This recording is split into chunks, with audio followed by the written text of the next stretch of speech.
Hello, and welcome back to another episode of our Season of Discovery series. Here we are again on our warrior that we created, if you recall last time, Rarl, here in the Northshire Valley of Elwyn Forest. This is the human starting area, as they call it. And what we're going to do now is we're going to hit the escape button, and then we can see various options here for the main menu that pops up. We can see support, which that will open up customer support. And here you can go through various options for topics on customer support.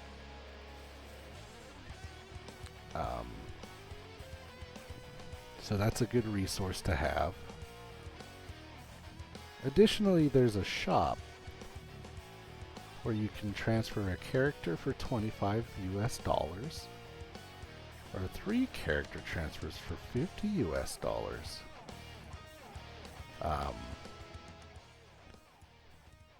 And then 6 character transfers for $80 US. But notice the asterisk that taxes also, they may apply. Moving on to the options menu. You can look through these various sections. Gameplay, where you have the controls, the interface, the action bars, the combat, the social, and the key bindings. Under accessibility, we have general, colorblind mode, if you ever want to experience colorblind mode, that would be where you go. And then text to speech as well, where you can transcribe voice chat, or you can speak in voice chat for you through text. And then under system, graphics, audio, languages, and network. Now you'll notice that each one of these have a defaults option in the top right hand corner. Clicking on that will set it back to the default settings, as if you had just done a fresh install. So that's useful to know. Now, what we're going to do is we're going to log out by hitting the logout button. And that'll give you a nice 20-second countdown to log out in case you change your mind. So we'll just wait for that.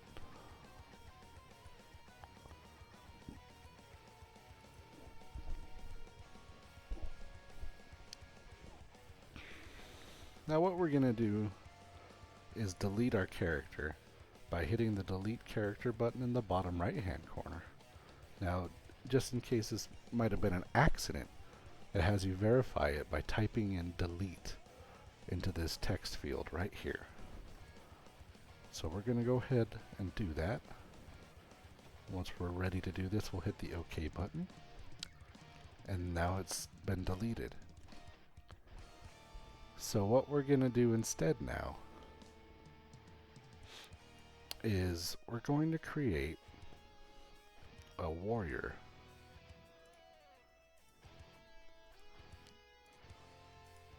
And we'll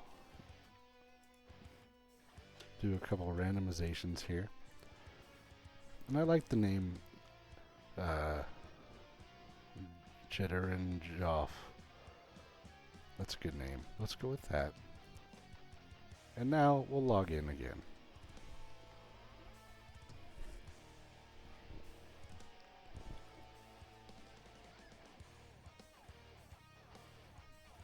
Now, last time we let this cinematic play out, but this time I want to demonstrate that you can hit the escape button And this will let you have the option to skip and cancel the cinematic.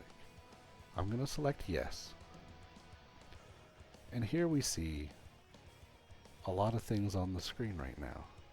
Now this is a demonstration of what your default selection of add-ons might look like if you have a lot of add-ons in your game but you have not set them up. So what we can do is we can go here to our add-ons list and we can disable all of them and reload the UI right here from within the game. So that's a great thing to have. And I hope you understood why I did that, to exemplify that situation for you so you can avoid it, or you know how to troubleshoot it.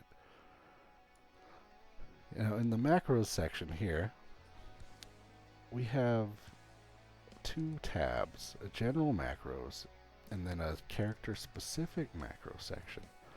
Now you might be wondering, what is a macro? Well, I'm going to look up the definition for you.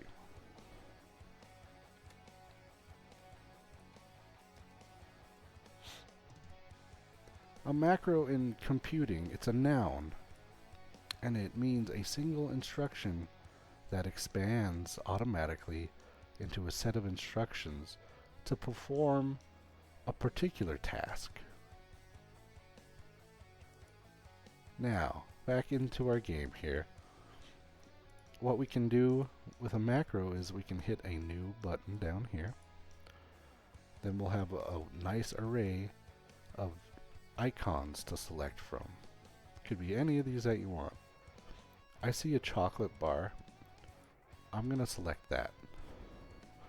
So we'll name our macro chocolate. And we'll hit OK. And in the game, there are various commands you can enter in your chat log or your chat and do certain things. For example, if I hit enter, that brings up our chat box down here, as you can see. Now it's set to say right now. I can say anything I want here. Now you want to be careful not to say anything that could get you banned, because that you don't want to do that. I'm going to go ahead and say hello. Now in our macro box, we can make a command that says type say or /say /say. You can also abbreviate this to S, short for say, if you want. And I'm going to say hello. And then I'm going to just take this icon and drag and drop it out here onto my action bars. These are action bars down here. And this is where your spells go and your macros go, or your items, or other little shortcuts, so to speak. Think of it like your desktop for your computer, right? This is your desktop down here. No, think of it like your taskbar. Okay? Think of it like a taskbar for your computer. Now, I'm going to drop it in place of the meat that I had there. And I'm going to click on it. And it will say hello. Now, if you'll excuse me for a moment, I have some cookies in the oven and I need to go get them out so they do not burn.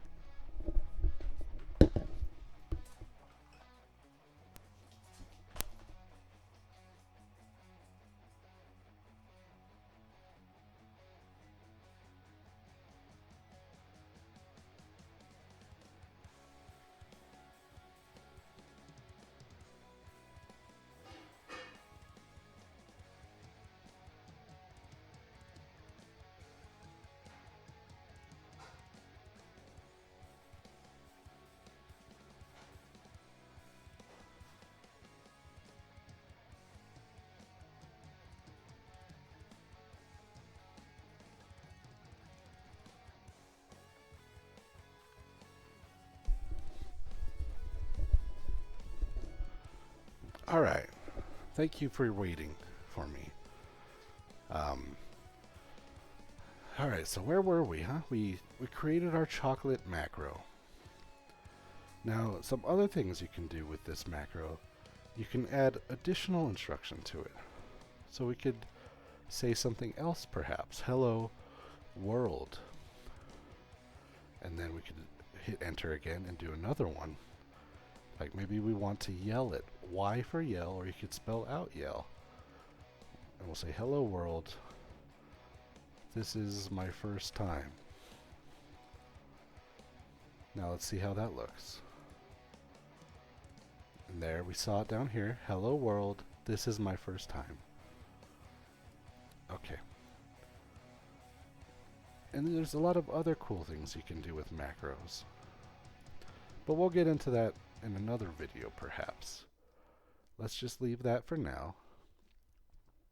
And let's move on to return to the game. So here we are in the world. We can look around. You can use your default controls for A to turn left, D to turn right, S to walk backwards, or W to move forwards. You can also control the camera with your mouse. You can left click and hold it to drag it around this way and go anywhere you want. You can spin. And your right click, that actually points your character in the direction that you're looking with your camera. Now if you hit both at the same time, that will have him run in that direction. So you don't even need to have the W key if you don't want it. But some people do want it, because they use their mouse for doing other things other than walking around. What other things can you do, you might be wondering? Well, I'm very glad that you asked that. So, let's look down here at our toolbar. We have these icons down here. One of them is the character information sheet, defaulted to Control C, or you can click the button yourself. Doing so will open up your character information sheet. And here you can see a lot of gray boxes. This is for your equipment in the game. You have a head slot, a necklace slot, shoulders, a back, chest, a shirt, a tabard, a wrist, your main hand, your offhand, a ranged slot, an ammunition slot, and then moving top to bottom on the right side, hands, waist, pants, feet. These are your leg slot. That's where your pants go. Fingers, 2 of them. That's for rings. And trinkets, 2 of them as well. And then you have a reputation tab. And here you can see where you stand with various factions in the game. And you earn your reputation with these factions, usually by doing quests that are related to them, or completing some other sort of objective. And they all default here to friendly. We have Darnassus. Darnassus is the Alliance capital, populated by the Night Elves, and it's located in the island of Teldrassil, ruled by the priestess of the moon, Tyrande Whisperwind. Now when you click on one of these bars, you can move that down to inactive, and it will put it into a separate section. Or you can show it as the experience bar as well. Now what is the experience bar? I'll tell you in a moment. Nomerigan exiles, the former denizens of Nomergon, now living in the exile of Ironforge in the League of the Alliance. Now Ironforge, this alliance capital is the pride of the Dunmorrow dwarves, home to King Magni. Stormwind, one of the last bastions of human power. This alliance capital is ruled by the Child King, Anduin Rand. In skills, we have class skills: Arms, 5 out of 5. Runes, 75 out of 75. Axe, 1 out of 5 under weapon skills. And defense, 1 out of 5. Maces, 6 out of 10. And swords, 6 out of 10. This is because humans, if you recall, have certain traits, certain racial passives for our human. Now, the passive that they have a few of them, but they have a mace specialization, which their skill with maces and two-handed maces is increased by 5, and a sword specialization. Their skill with swords and two-handed swords is increased by 5. So if you start by default at 5 at a level 1, then adding 5 to that would put it up to 10 and give you a 6 out of 10 because it's a plus 5 boost. Now unarmed, you have a 1 out of 5. Now, when you click on one of these, it explains what's going on here for you, okay? 1 out of 5 for axes. Higher weapon skill increases your chance to hit. So you have a chance to hit your mobs in this game. I'm going to right click on this rabbit that's running around here. I'm going to approach it so I'm close to it to attack it. And then you can see that I automatically just attacked it with my auto attack. And that did 6 damage to it and destroyed it.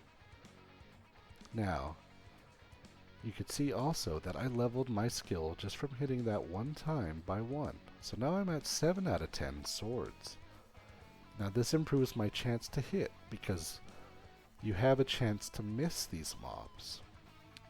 And when you miss these mobs, it'll say miss, and then you'll do no damage. So the likelihood that you will miss goes down as your skills go up. And that's important to remember. Now, armor proficiencies.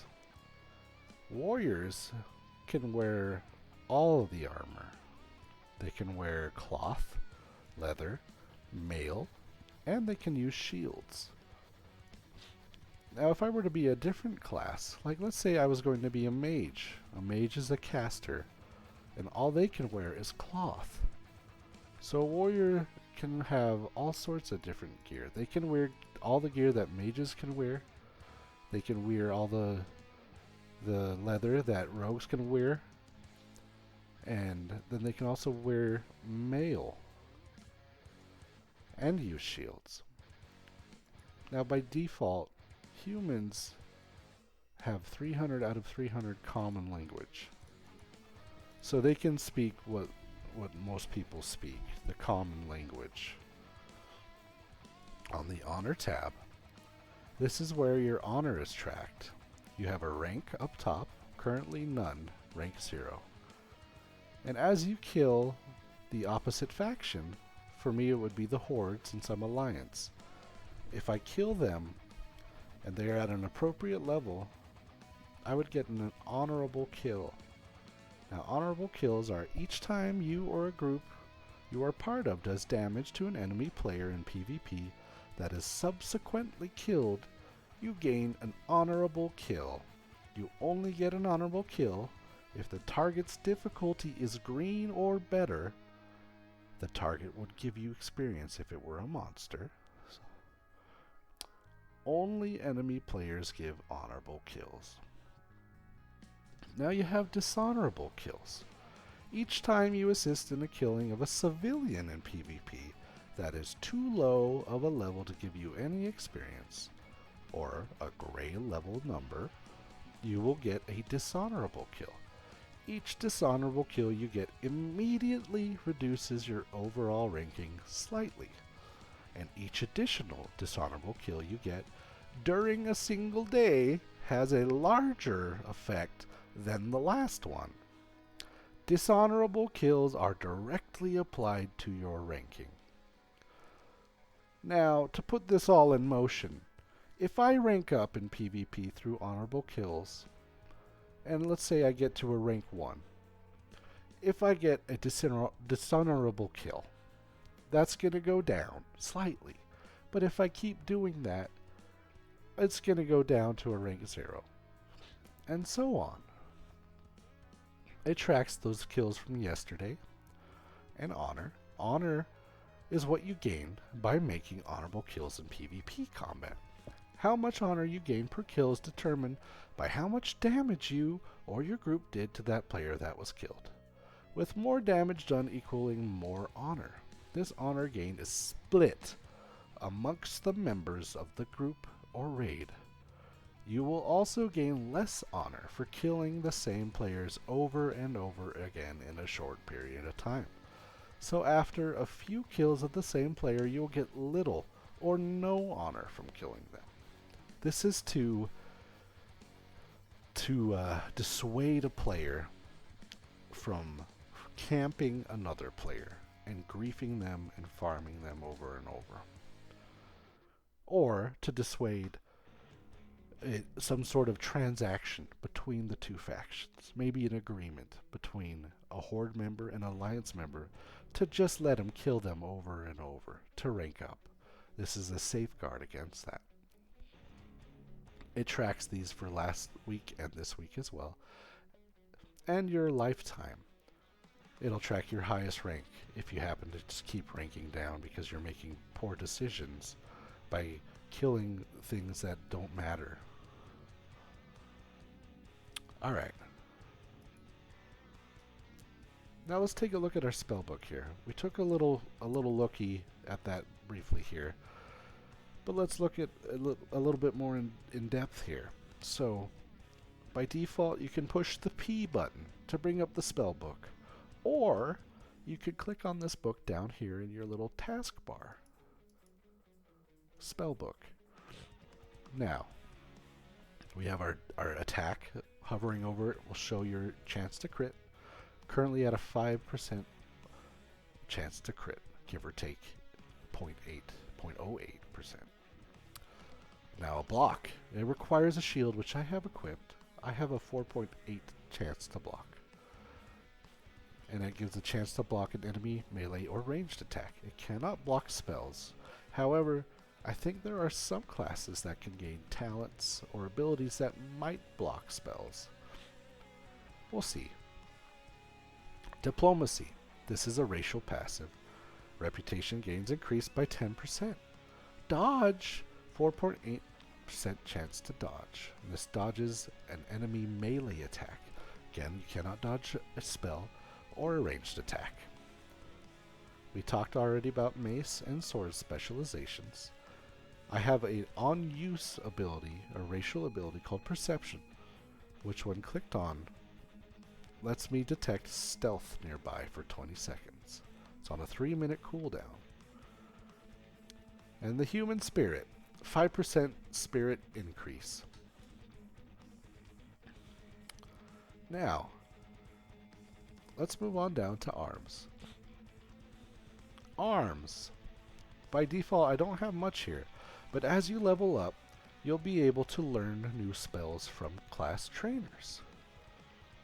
And it's great. It's great.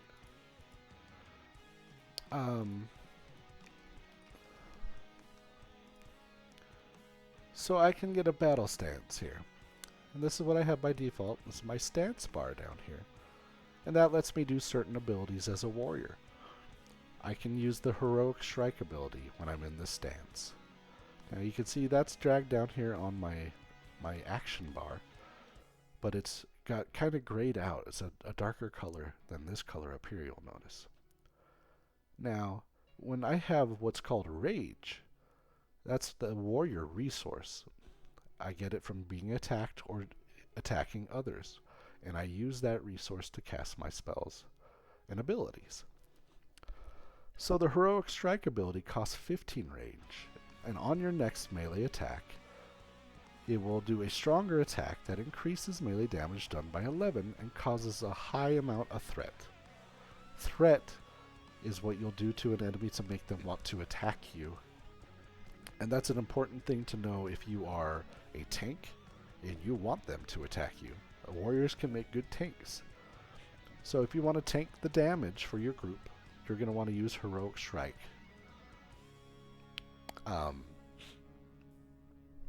Pretty bare bones for now, for what we have. And additionally, in Season of Discovery exclusive, we have a Runes tab.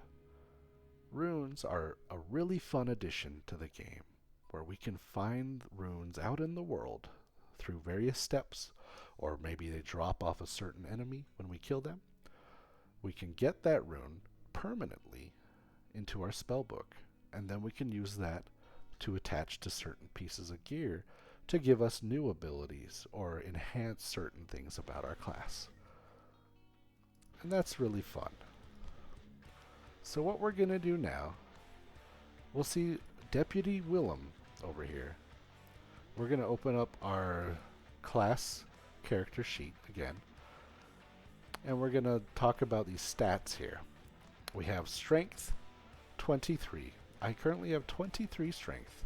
Now Strength for a warrior, and this differs depending on the class that you are, but for a warrior, it increases attack power with melee weapons, and it increases the amount of damage that can be blocked with the shield. So that's a pretty good stat, since that's the two things that warriors do. They attack with melee weapons, and they block with shields. Agility. This also increases our attack power, but with ranged, and it improves the chance to score a critical hit with all weapons, and increases the armor and chance to dodge attacks. So if you're looking to crit, now crit stands for critical strike, and what that does is it makes you do more damage when you attack the enemy. A critical strike, I believe, is 2 times as much damage. That might be wrong. Let's find out.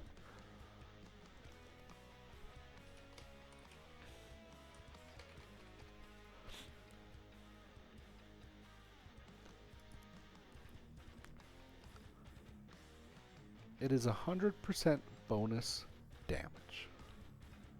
Twice your normal damage. Now, that's great. We like that.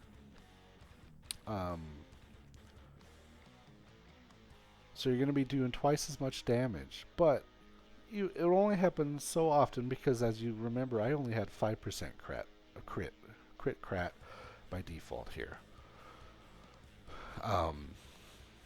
Stamina 22. This increases your health points. My health points are seen up here on my green bar on my character unit frame. The green bar, 60 out of 60 health currently. I'm at full health. So if you get more stamina, that will only increase, and that means that you can take more damage before you die. Intellect 20. It increases the rate at which weapon skills improve. So, if you're low on your attack skill, and you really want that to go up, then you can stack your intellect, and then that'll only go higher and higher. Spirit 21. So I have a +1 to spirit currently, because remember I am a human, so they get a little bit extra spirit. And that increases your health and mana regeneration rates. Now warriors, they do not use mana. They use rage, as we discussed. So it will only affect my health regeneration rate. And so while you're in combat, meaning you are currently attacking an enemy or they are attacking you, your regeneration rate will slow. But if you are out of combat, it will go up higher. So you can restore it faster that way. Armor 47. Armor decreases the amount of damage taken from physical attacks. The amount of reduction is influenced by the level of the attacker. The damage reduction against a level 1 attacker, my current level, would be 8.8%. Not a ton, but it's a little. My melee attack, I have an attack rating of 7. Your attack rating affects your chance to hit and is based on the weapon skill of the weapon you are currently wielding. So again, you want to max out that weapon skills. You want to stack that intellect so that you can hit them better. Now melee attack power, 29. Increases damage with melee weapons by 2.1 per damage per second. And then my damage itself is 4 to 7. It's a range. I have an attack speed with my current weapon of 1.9 attacks per second. So I will get almost 2 attacks in a second. Now, 3.1 damage per second. It's a calculation of all these things combined. I currently do not have a ranged attack because I have nothing in my ranged slot. So everything is NA. We have resistances as well. Arcane, Fire, Nature, Frost, and Shadow. As you get more resistances to these things, it will increase the ability to resist those damaging attacks. I currently have none, so I will just take the full amount of damage. But if I had more, I could partially resist it, meaning it would do less damage to me, or I could fully resist it and avoid it completely.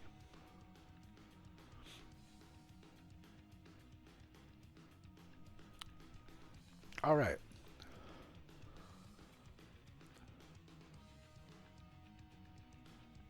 Let's talk about our quest log. Currently I have no quest logs. You can get to this by pushing L or by clicking on this little cup, this goblet down here. You can hold up to 20 quests at one time. And this is a great opportunity to show you this. This is Deputy Willem, and he has this yellow exclamation point above his head. That means that he has a quest available for me. So if I go and talk to him by right-clicking on him, this quest log will open up. This quest is called A Threat Within. It says, I hope you strapped your belt on tight, young warrior, because there is work to do here in Northshire. And I don't mean farming. The Stormwind Guards are hard-pressed to keep the peace here, with so many of us in distant lands, and so many threats pressing close, and so we're enlisting the aid of anyone to defend their home and their alliance. If you're here to answer the call, then speak with my superior, Marshal McBride. He's inside the abbey behind me. Speak with Marshal McBride. That is the quest objective. So we can either accept it or decline. If I decline it, it's available. I can still go and get it anytime I want. Now I'm going to go ahead and accept it. Going back to our quest log, we'll notice we now have a section called Northshire Valley, because if you look to the top right under the mini-map here, I'm in Northshire Valley, so that means that this quest came from this location. And you'll notice that I have 1 out of 20 quests. Now, I can track the quest by shift-clicking on the quest. That means I hold the shift key on my keyboard, and then I left-click it. But there are no objectives to track. So if there are no objectives to track, that means we cannot track it. So, all we have to do is go find this Marshal McBride. Now, we can do that in a number of ways. Sometimes, like right now, when you hover over on your mini-map, you can see that there is a little gold icon. Hovering over that with my cursor says this is for a threat within. And that kind of gives me an indication that that's where that would be located. Additionally, this is a really handy thing to know. A command. Opening the chat log by pressing enter, we type / that is, target. Or you could do /tar for short. Maybe even T. I don't know. Let's try that. I haven't tried that yet. Let's just target Deputy Will. That does not work that way. But let's try target. Deputy, Deputy Willem, and hit enter. And you'll see that that targets Deputy Willem for me. You can see my unit frame up here. If I don't have it targeted, there's nothing. But if I click on it, it shows my target, and that is Deputy Willem. Now, we can also put a icon on these people. So on your target, as long as it's not a horde enemy, you can give them a raid target icon. That's what it's called. By right-clicking their portrait, going to raid target icon, and then you have these different colors and different shapes to put on them. So I can go ahead and mark him with a square. And you'll see that's pretty noticeable, right? These raid icons are only visible to me or members of my group. And so there he is right there. Now, if we wanted to find Marshall McBride, we can do /target Marshall McBride.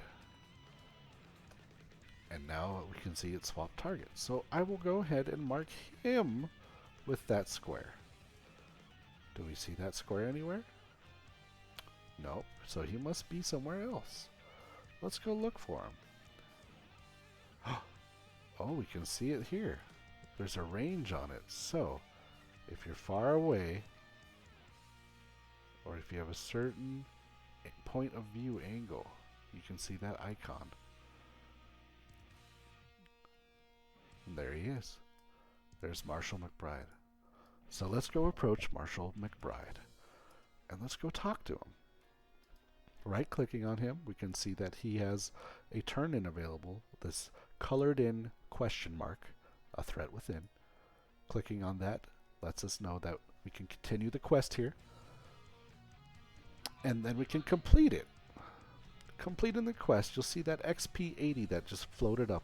That means I got 80 experience for that quest. Looking down at the experience bar here on our toolbar, that's these purple bubbles or bars here, these segments or seggies. 4 of them now are filled in because that is what 80 experience out of 400 gave me in a percentage.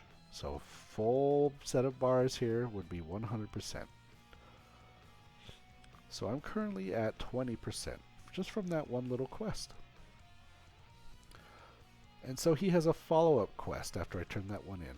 And this is called the Kobold Camp Cleanup. It's where I have to kill 10 kobold vermin and then return to him. But this one has an additional reward here. You'll see that I have 25 copper, that's this bronze-looking currency, waiting for me if I turn it in. I'm going to go ahead and accept that. And we need to go find some kobolds here. Now, opening our quest log, we can now track that quest by shift-clicking it. And now it pops up over here on the right-hand side of our screen to give us just a quick glance at where we're at with it. Alright, now we can step out here to go kill some vermin. But first, I see another quest here. That's right, you can have more than one quest at a time. So talking to Egan Peltskinner, he has a quest called Wolves Across the Border. This is to bring 8 pieces of tough wolf meat to Egan Peltskinner outside Northshire Abbey. And this one gives me an option. You'll be able to choose one of these rewards. One. Not both. One. Either the boots or the bracers. So as you do quests, you might be presented with options, and you'll have to make choices on what's best for you.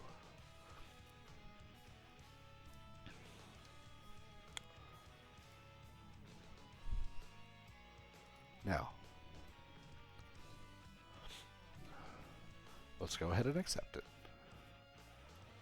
And now we can see these creatures, right? These creatures, these wolves, and they have a yellow text above them. What does a yellow text mean? Well, that is their name, for one, but it's yellow instead of green like these others, or blue like these others, because of what that mob is in relation to what you are. So, this blue one, this is another player character, and her name is Ice Mare. Now the green ones, these are NPCs, or non-player characters, for short. Now, Godric Hrothgar, an armorer and a shield crafter. That's his title. That's what he does. Some of them don't do anything, and they're just names. But if they do have a title underneath them, they can do different things. Some of them might be a vendor for different supplies. Some of them might sell armor or weapons. And some of them might be someone you could sell your armor or weapons to, or your junk, and they will give you money. Or you can repair from some of them if your gear gets broken. Now your gear can get broken by using it or by being killed. And you'll notice that your durability will go down in time, and you might need to repair from time to time. Now, let's track that other quest. Once again, shift clicking in the quest log.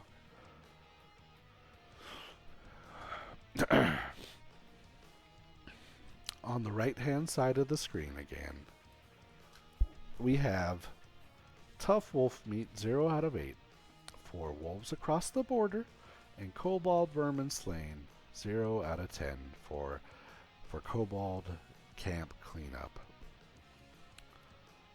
So, we can start to kill some of these wolves for our quest. And remember, you can left click. Left click will select the target, but right clicking will attack the target automatically if you're in range for whatever is going on. So you can see as my warrior gets into ready stance here, he's getting ready to attack. That's because I right clicked it. You can see the target is kind of flashing red to orange. That means I'm ready to attack that one. Now if I click off of it and I just left click, you'll see that the text does not change to that color, and I'm not in ready stance. So if you right click something, you better be ready to get into combat with it. If you don't want to, click off of it or hit escape and it will deselect it. So I want to attack this one. I'm going to go ahead and I'm going to run up to it and start attacking it. And you'll see this white damage number that just floats up as I'm attacking it. That is the damage that my auto attack is doing with that weapon. And you'll notice too in the top left here, I'm both losing some health, my green's going down, but my red rage bar is going up. Out of combat, the rage bar slowly depletes. And you'll know, if you ever group with a warrior, that they don't like this. They don't like waiting around and losing their rage. So you better get into combat quickly, or else. And here we are again, attacking this young wolf. I have enough rage now to use my heroic strike. Let's go ahead and hit that, which means on my next available melee attack it will do extra damage. We'll exemplify that once more here. Clicking on this young wolf, using the heroic strike, and you'll see the yellow damage, the much higher damage that pops up. That is that ability's damage. Now, as these corpses are here, you'll notice them sparkle a little bit. That means that they have available loot for you. And to get that, all you have to do is go click on them with a right click on their corpse, and then the items will pop up here for you to choose which ones you want to loot. There is an option in the options menu to do auto loot if you want. Some people like it, some people hate it. There's a lot of junk out here in the game. You might not want it all. Because, on that note, your bags do fill up. By pushing B or clicking on my backpack down here, I can see my backpack. And these are the available slots of my inventory that I can hold. But these are the things that I currently have in my backpack. So if I fill this all the way up, then I cannot pick up anything until I get rid of it. Either through vendoring it at an NPC, or dropping it. You can do that by left-clicking the item you want and then dropping it out in the open and destroying it. Now, we'll notice that my purple bars here are up to 95% on my current level. That means probably on my next kill of a wolf, I'm going to level up. So let's go ahead and take a look at what that looks like, shall we? Right-clicking on a young wolf, attacking it, watching my rage bar fill up. I now have enough rage for a heroic strike. Let's go ahead and do it. And now the young wolf is almost dead. And I just leveled up. You'll notice that big boom of yellow light, that animation that happens there, and a message that says, "Congratulations," in the chat. You reached level 2. It tells you how much hit points you've gained. So I now have more health. And it tells me that I have 1 strength increase, 1 agility increase, and 1 stamina increase. So that stat point increase is automatically applied to me. I'm going to go ahead and loot this corpse, get that tough wolf meat that I want. And let's do it again. Let's keep going. Now, what I want to talk about here is pushing the V button. This brings up the enemy nameplates.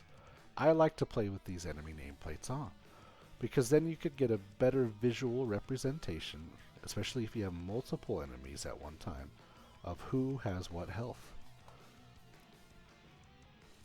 And it will show as you get closer to them, you'll see their health bar. So let's get a little bit more brave here. Let's attack 1 young wolf, another young wolf, maybe a 3rd young wolf. Why not a 4th? And now we will just keep hitting that heroic strike, because we're going to be getting a lot of rage here. You'll notice my health going down a lot quicker now because I'm taking more damage, but I think I can handle it. And there we go. Attacking the Timberwolves. I think we're going to bring them down. There we go. We got 4 of them. And look at our experience. We're almost ready to level up again. Let's grab our tough wolf meat again.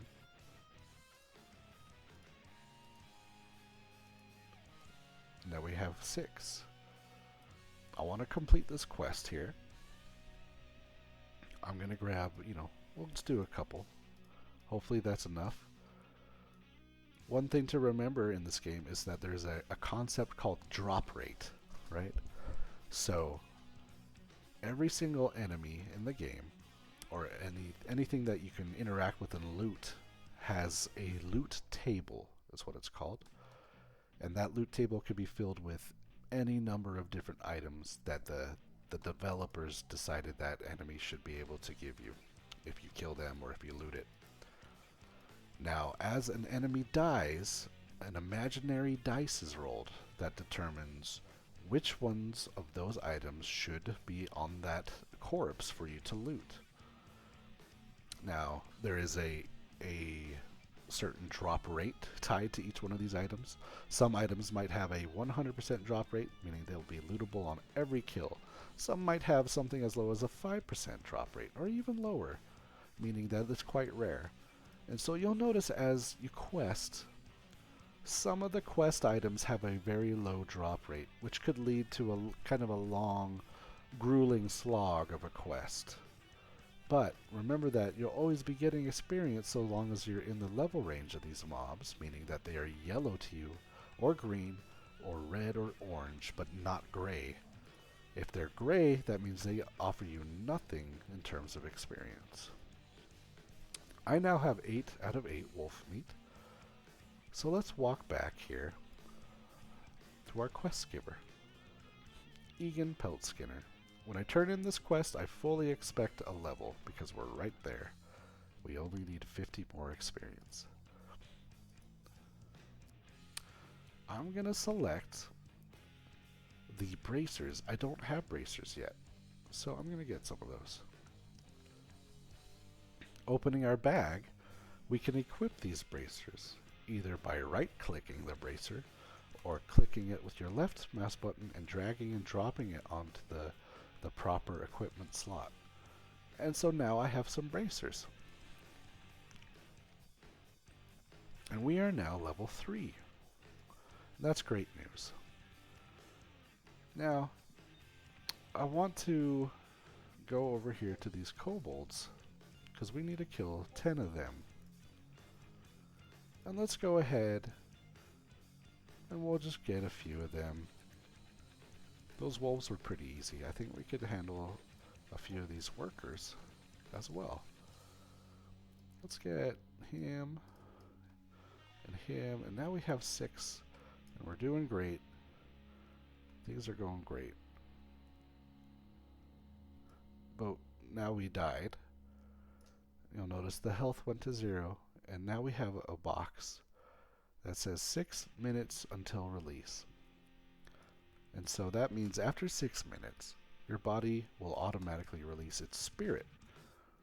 I'm going to click that right now, and you'll notice that the screen is all blue and ghost-like, foggy. I am now my ghost. And so I have to move. The gameplay changes a little bit. I have to move now. My objective is to move to my corpse.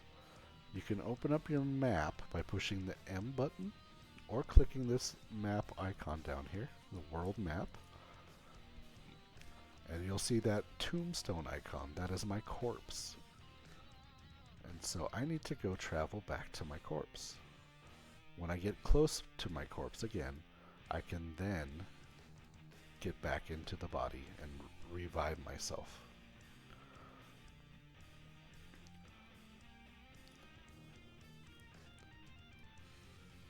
So here we are now. Let's go ahead and resurrect. And here we are. We only start at half health, but you'll see my health is going up rather quick because I'm out of combat. And we're right back at it.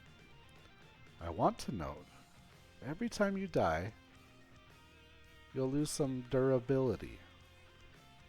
I believe it is 10% durability. Rounded, of course. So now my durability is 18 out of 20 on some of these items. And as it gets lower, it'll break. Once it's broken, you can't use it anymore until it's repaired. So let's go ahead, kill this kobold worker. What we want to do is kill the kobold vermin, though. But we'll get some experience off of this guy. Let's grab the vermin. 1. Let's get another 2. 3. Feel comfortable with 3.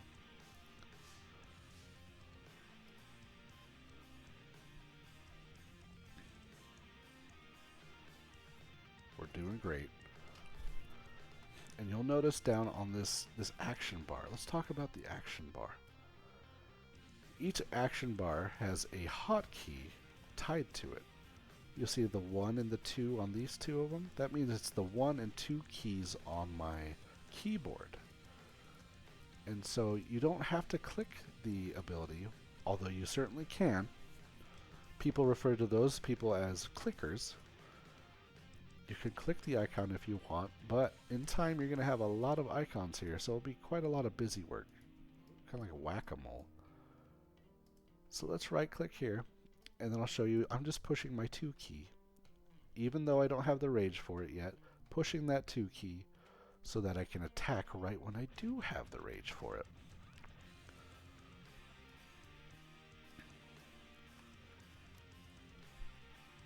So auto-attacking is fine, but using your abilities is better. So let's try to do that as much as possible. There is a term that experts use called ABC, right? ABC means to always be casting. And casting, of course, in this context means be using your abilities.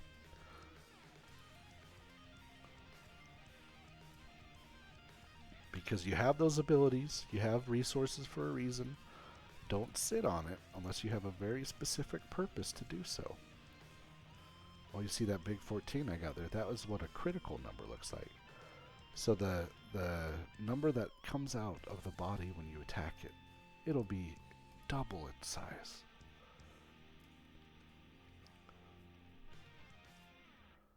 Now we're really getting there. Oh, that big 14. We love to see those big numbers.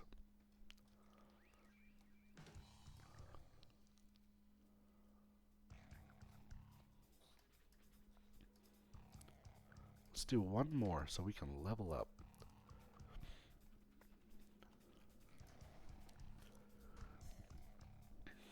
And there we are. We leveled up. Level 4. 19 more hit points.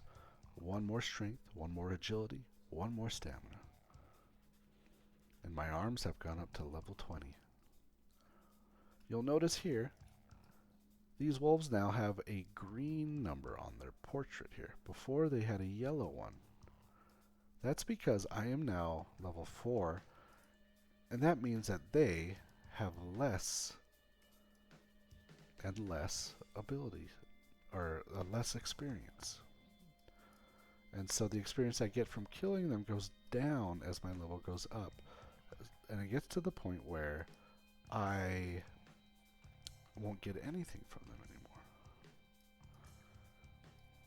Let's go turn this in real quick.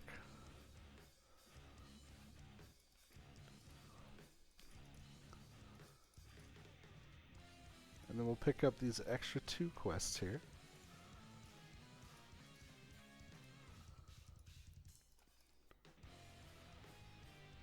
And then the last thing I want to point out is this simple letter quest here. This is guiding us to our trainer, our warrior trainer. So let's turn that in. And he has an option that says, I require warrior training. And on here, he has these available green spells for us, but you'll notice that they have a cost to train. And some of them I don't have enough money yet for, but I can train the Battle Shout. So let's train that Battle Shout, and now that ability goes into my spell book. You can also filter your unavailable spells that the trainer can offer to see what those are. But you'll notice these don't come available until level 6. So just these other options for now. And there's also the already known, in case you want to see the spells you've already learned from them. You can select as many of these filters or as little as you want.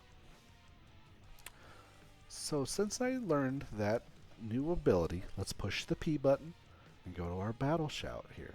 This is in a new section called Fury. I can drag this spell out of my spell book and put it onto my action bar. And now this is called Battle Shout. You'll notice that it's rank 1, so you can learn higher ranks in time. And it costs 10 rage. It's an instant cast spell. It means it, and right when I click it or push my hotkey, it's going to cast it. And the warrior shouts, increasing the melee attack power of all party members within 20 yards by 16. And this lasts for 2 minutes.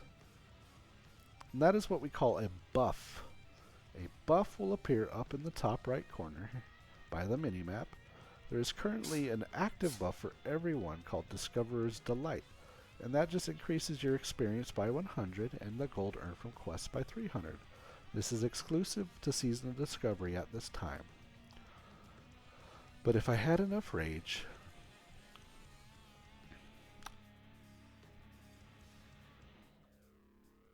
which I'll get by killing these wolves here, I can then push the Battle Shout, and you'll see I have a 2-minute duration buff up here, which increases my melee attack power by 16. So warriors are useful to provide a buff for their party or their raid members with that Battle Shout so that their melee classes can do more damage with their melee attacks.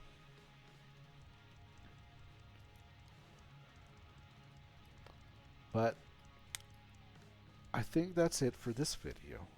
I want to take the time to really thank you. Thank you very much for being here and spending this time with me. And I'm just so grateful that I could show you this game and the great things about it and how to play it, and hopefully help you to understand the ins and outs and the intricacies of this game. And Season of Discovery is just a great experience. And I really hope you have a great day. Thank you very much.